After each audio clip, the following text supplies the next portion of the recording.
अबोली या मालिकेच्या 9 ऑक्टोबरच्या भागामध्ये पल्लवी आता शार्दूलवरती चिडलेली असते आणि म्हणते, काय गरज होती रे तुला त्या अबोलीकडे जायची. याच्यावरती शार्दूल म्हणतो, मला अबोली मावशीला भेटायचं आहे. पल्लवी म्हणते, तुझ्यामुळे हे सगळं घडलेलं आहे. तुला कळतंय का, तू जर कोल्हापूरवरून इकडे ना आला नसतास मुंबईला आम्हाला सगळ्यांना फसवून, तर ही वेळ आपल्यावरती आलीच नसती. असं म्हणत पल्लवी शार्दूलला ओरडत असते. तर अंकुश येतो आणि शार्दूलला आपल्या जवळ घेतो आणि म्हणतो, शार्दूल बाळा, आई जे म्हणते ना ते. असं म्हणत त्याच्या लक्षात येतं की शार्दूलला ताप आलेला आहे आणि तो म्हणतो, पल्लवी अगं शार्दूलला ताप आलाय, मी काही इतक्यात जात नाही आहे, आपण आधी शार्दूलची ट्रीटमेंट करूया. विजया म्हणते, झालं तुला कारणच मिळालं. मला तर वाटते की तुला हे चाळ सोडून जायचंच नाही आहे, त्यासाठी तू कारणं शोधतोयस. शार्दूलला बघायला आम्ही आहोत ना. अंकुश म्हणतो, शटअप विजया, काय चाललंय तुझं. इथे माझ्या मुलाच्या तब्येतीचा प्रश्न आहे आणि तुला मी इथून जाण्याचं पडलंय का. विजया म्हणते, तब्येतीचा प्रश्न नाही, तू कारण सांगतोयस, मनाला विचार तुझ्या. कारण मी आहे, पल्लवी आहे, आम्ही शार्दूलचं तापाचं बघू सगळं. पल्लवी म्हणते, हो सचित, मला असं वाटतंय तू निघ इथून. मी शार्दूलच्या तापासाठी बघते, डॉक्टरांना बोलवते, दे शार्दूलला इकडे. असं म्हणत पल्लवी शार्दूलला आपल्याकडे घेते आणि लवकरात लवकर अंकुशने निघून जावं यासाठी पल्लवी आणि विजया धडपड करत असतात. अखेर अंकुशचा नाईलाज होतो. बॅग घेऊन तो आता घराबाहेर पडतो. दोघींच्या जीवात जीव येतो. पण अंकुशला ही चाळ सोडून, अबोलीला सोडून, शिंदे कुटुंबाला सोडून जायचंच नसतं. पण हे का होत असतं त्याला काही कळत नसतं. बॅग घेऊन अंकुश बाहेर येतो आणि विचार करतो, एकदा निघताना मला अबोलीची भेट घ्यायला पाहिजे, नाहीतर माझ्या मनाला शांती नाही मिळणार. तिला एकदा भेटून तिची माफी मागतो आणि मगच मी इथून बाहेर पडेन. तितक्यात रमा, राघू, आजी, काका सगळेजण बाहेर येतात आणि आता अंकुश त्यांच्यासमोर येऊन उभा राहतो आणि म्हणतो, मी तुमची सगळ्यांची माफी मागतोय. म्हणजे मी आत्तापर्यंत तुमच्याशी जर काही चुकीचं वागलो असेल तर मला माफ करा, पण एकदा निघताना मला अबोलीची भेट घ्यायची आहे. अबोलीला बोलवता का. अबोली आतमध्ये कोणाशी तरी फोनवरती बोलत असते. मग राघू अबोलीला बोलवायला येते आणि म्हणते, वहिनी दादा निघालेला आहे, तुला बाहेर भेटायला बोलवतोय, तू येतेस ना.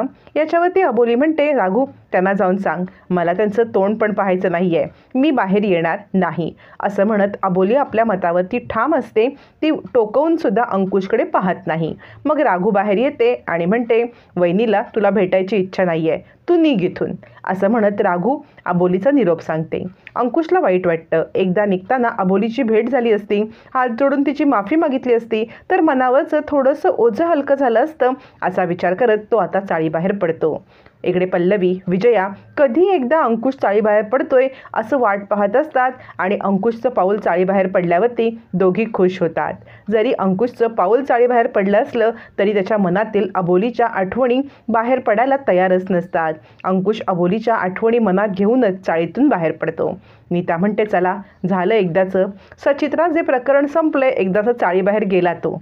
मग मात्र अबोली बाहेर येते. अबोली बाहेर येते ती रडतच. मग तिला रमा समजावते, अगं अबोली, जो आपला नव्हता तो निघून गेला, तू नको विचार करूस. तो आपला अंकुश असताना तर त्याने असं वागण्याची हिंमत तरी केली असती का. अंकुशला आपल्या घराबद्दल, तुझ्याबद्दल किती प्रेम आहे तुला माहिती आहे ना. राघू म्हणते, हो वहिनी, तू नको विचार करून स्वतःला त्रास करून घेऊ, आपण सगळे आहोत ना एकत्र, तू नको विचार करू. पण अबोलीला राहून राहून मनापासून वाटत असतं की हे सचित नाही तर हे अंकुश राजेच आहेत. पण अबोली आता मात्र त्यांना भेटायला का नकार देते हे मात्र एक कोडच असतं. मग आता अंकुश कारमधून बाहेर पडलेला असतो.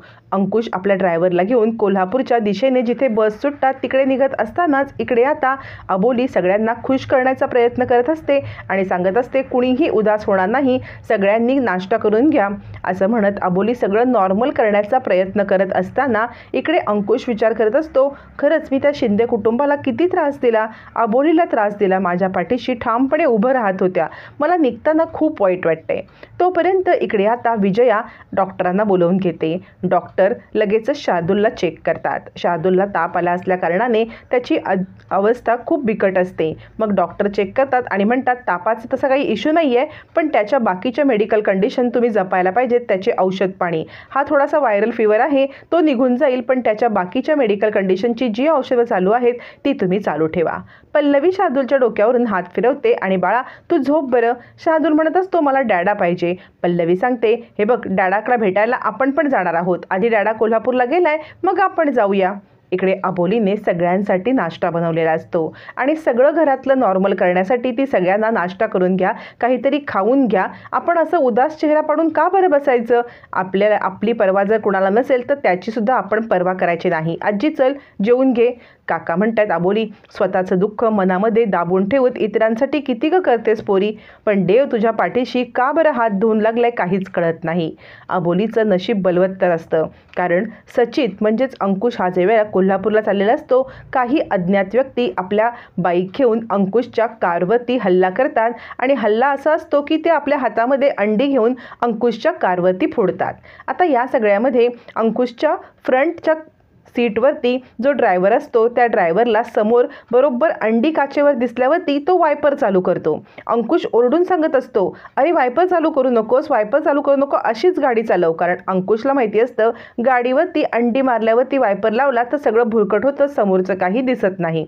पण तोपर्यंत ड्रायव्हरने वायपर सुरू केलेले असतात. वायपर सुरू करत असल्यामुळेच आता मात्र इकडे सगळं अंधुक होतं आणि त्या ड्रायव्हरचा तोल जातो. ड्रायव्हरला समोरचं काही दिसत नाही, तरी पण तो गाडी चालवत असल्यामुळे गाडी एका झाडाला जाऊन धडकते आणि आता त्या ड्रायव्हरच्या डोक्याला लागतं. मग अंकुश खाली उतरतो आणि हे सगळं कुणी केलं, का केलं हे बघत असतानाच खूप सारे बाईकवाले अंकुशला येऊन घेरतात. आता अंकुशला कळत नाही, आपण तर कोल्हापूरला चाललो होतो, मग अचानक ही लोक आली कोण आणि आपल्याशी यांचं वैर तरी काय. इकडे तोपर्यंत रमाला आपल्या मुलावरती कोणतं तरी संकट आल्याचे संकेत मिळतात. रमाला जेवता जेवता उचकी लागते आणि अबोली म्हणते, आई अचानक का तुम्हाला उचकी लागली, आणि उचकी इतकी मोठी असते की रमा काही जेवू शकत नसते, बोलू शकत नसते. अबोली म्हणते, आई अशी का उचकी लागली तुम्हाला. सगळ्यांना थोडंसं घाबरायलाच होतं. अंकुशवरती इकडे आता ते चौघजणं हल्ला करतात आणि अंकुश त्यांचा हल्ला परतवून लावत असतो.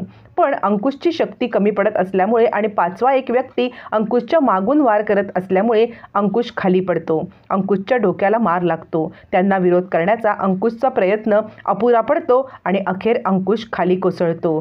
त्याच्या तोंडावरती रुमाल धरला जातो, त्याचा श्वास कोंडतो आणि अंकुश खाली पडतो. त्याच वेळेला तो खाली पडताना सुद्धा त्या माणसाचा मास्क काढण्याचा प्रयत्न करत असतो, जेणेकरून हा कोण आहे हे समजेल. पण तो माणूस कोण आहे हे काही समजतच नाही. त्यामुळे आता अंकुश खाली पडतो, त्याच्या डोळ्यावरती अंधारी येते आणि अंकुश बेशुद्ध पडतो. बेशुद्ध पडलेल्या अंकुशला आता मात्र ते गुंड हातापाय बांधून त्यांना एका ठिकाणी घेऊन जातात. अंकुशला काहीच कळत नसतं, आपल्याला कुठे आणलंय, काय आणलंय. इकडे पल्लवीला समजतं की अजूनही सचित हा पोहोचलेलाच नाही आहे कोल्हापूरला. तिला फोन येतात स्टाफकडून की सचित राजे अजूनही कोल्हापुरात आलेच नाही आहेत. मग पल्लवी खूप घाबरते आणि विजयाला म्हणते, विजया अगं सचित कोल्हापूरला पोहोचलाच नाही. विजया म्हणते काय. याच्यावरती पल्लवी म्हणते, विजया मला खरं खरं सांग, या सगळ्यामध्ये तुझा डाव आहे का, तू काही या सगळ्यामध्ये केलंयस का. विजया म्हणते, वेळ लागले का अबोली, मला उलट सचित कोल्हापूरला जाणं हे महत्त्वाचं वाटत होतं आणि मी का बरं त्याला थांबवेन, तुला वेळ लागलाय का. असं म्हणत विजया पल्लवीला सांगते, या सगळ्यामध्ये नक्कीच अबोलीचा डाव असेल, तू अबोलीला जाऊन जाब विचार बरं. मग चिडलेली पल्लवी अबोलीला जाब विचारायला तिच्या घरी जाते. आता मात्र अबोलीला अजूनही हे सगळं माहीत नसतं.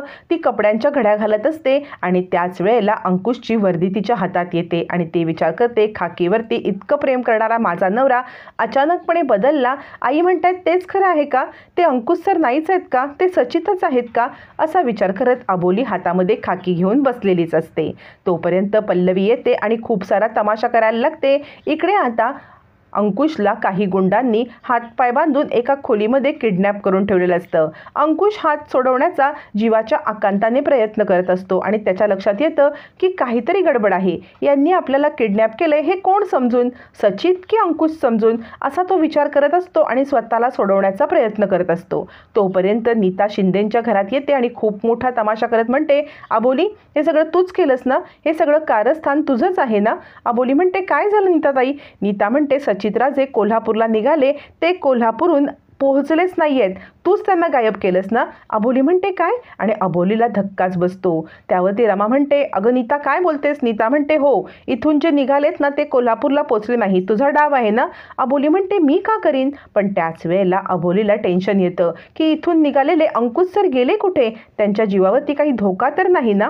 आता अंकुशला वाचवण्यासाठी अबोली काय प्रयत्न करणार? आणि याच सगळ्या घटनेमध्ये अंकुशची खरोखरची स्मृती परत येत तो अंकुश आहे का हे समजणार का, की पुन्हा एकदा मालिका अगदी वेड्यासारखी लांबत जात जाणार आहे हे मात्र येणाऱ्या भागातच कळणार आहे.